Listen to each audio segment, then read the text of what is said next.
Welcome to today's program. I am Seneca County historian Walter Gable.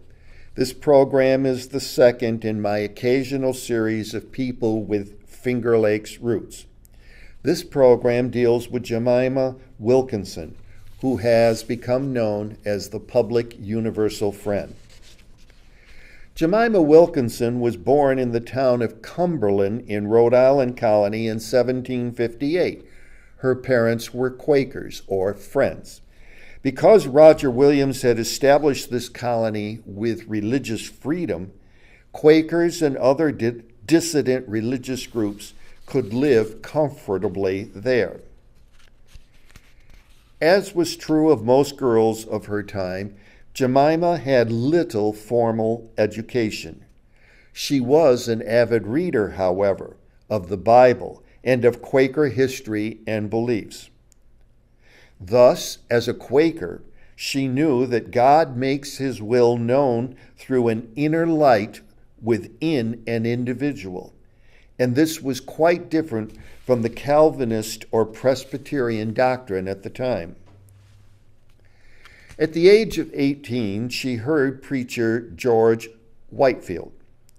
Whitefield was a great preacher of the Great Awakening.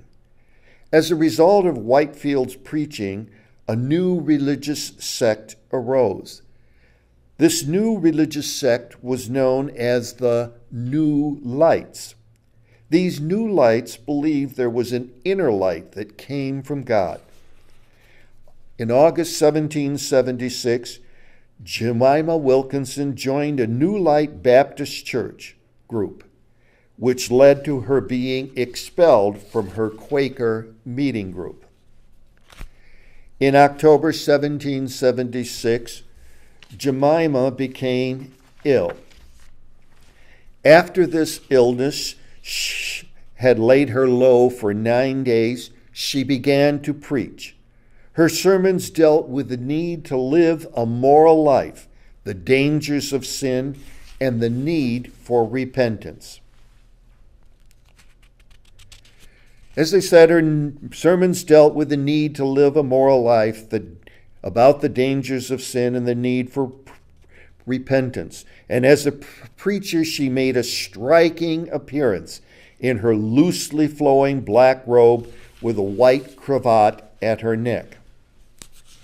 As the number of her followers continued to increase, Jemima concluded that she needed to create a new Jerusalem, a community society where righteousness would prevail. In 1785, she sent scouts, led by her young brother Jephthah, to the new Genesee territory of western New York to determine if her desired New Jerusalem community could be established there amongst the Iroquois Indians.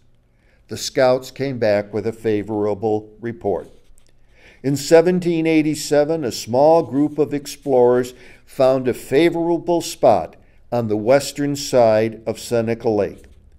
The next year, 1788, a group of 25 of Jemima's followers began to clear 25 acres of the virgin forest along a creek which led from Keuka Lake to Seneca Lake. Thus began the community of New Jerusalem or Jerusalem. In 1790, the society had its first grist mill in operation. In March of 1790, Jemima Wilkinson herself started her journey up the Susquehanna River to this new settlement. The settlement then had 260 individuals. This made her settlement the largest settlement in western New York at the time. At the time, Geneva and Elmira each had about 100 inhabitants. Canandaigua, 99, Watkins Glen had 70, and Montour Falls had 30. The two preemption survey lines created deed ownership problems for the settlement, however. As a result, the trustees of the Settlement Society purchased 23,000 acres of land 12 miles west of the original settlement. Shown here is the home that was built there for Jemima Wilkinson. It was completed in 1815. Needy members of the settlement society could live in the mansion house. Jemima herself worked the fields and even cut firewood. She treated the local Indians with respect, and as a result, they trusted her. Now, there were some obvious reasons why this Society of Universal Friends was in decline even before Jemima Wilkinson died in 1819.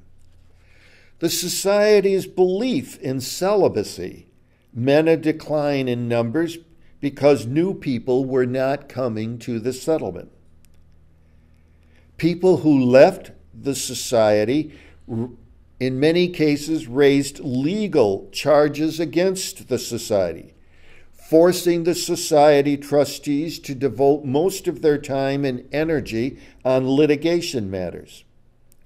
In 1800, Jemima Wilkinson was tried on a charge of Christian blasphemy.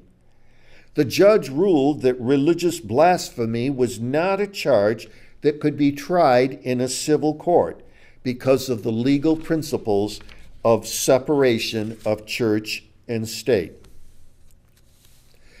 On July 1st, 1819, Jemima Wilkinson left time as the Society of Universal Friends called earthly death. Where she was actually buried is not publicly known. Shown here is the graveyard for other members of the Society of Universal Friends as they left time here on earth. The death of Jemima Wilkinson led directly to the decline of the Society of Universal Friends.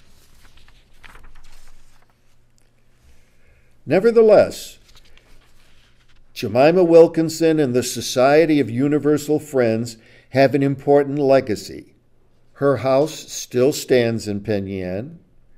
The Society of Universal Friends established a grist mill west of Seneca Lake, a grist mill that was very important for settlement of this area after the American Revolution. The Society's settlement was the largest community in western New York in the early 1790s. The Society's settlement built the first frame house in western New York.